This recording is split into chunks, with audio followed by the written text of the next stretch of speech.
In this video, I'm going to show you how to animate objects in Framer step by step, even if you're completely new to the platform. This is a super useful skill if you want your website to feel more polished, more interactive, and a lot more modern.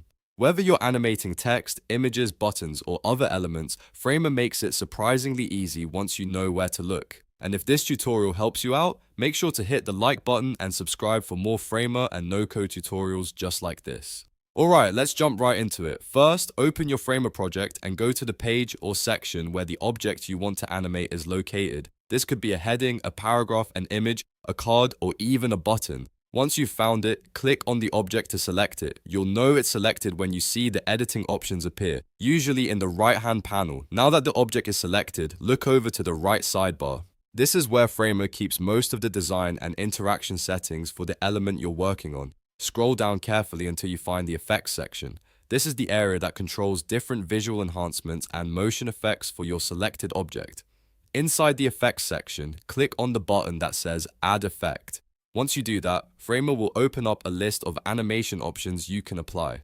Depending on what kind of motion you want, you may see options like fade, slide, scale, or other transition style effects. These are great because they let you bring attention to specific parts of your design without needing any complicated coding.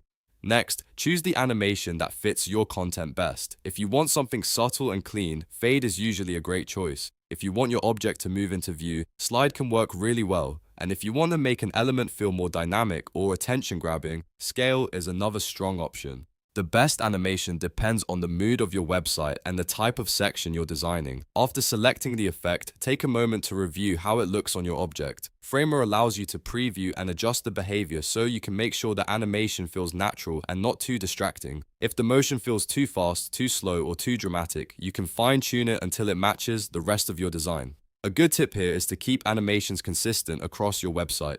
If you're animating multiple sections, try to use similar motion styles so the entire experience feels smooth and professional. Small, well-placed animations can make a huge difference in how people interact with your site. Once you're happy with the animation, save your work and preview the page to see the effect in action. This is the best way to check whether the animation enhances your design the way you intended. If something looks off, you can always go back, select the object again, and adjust the effect settings. So that's it. That's how to animate objects in Framer in just a few simple steps.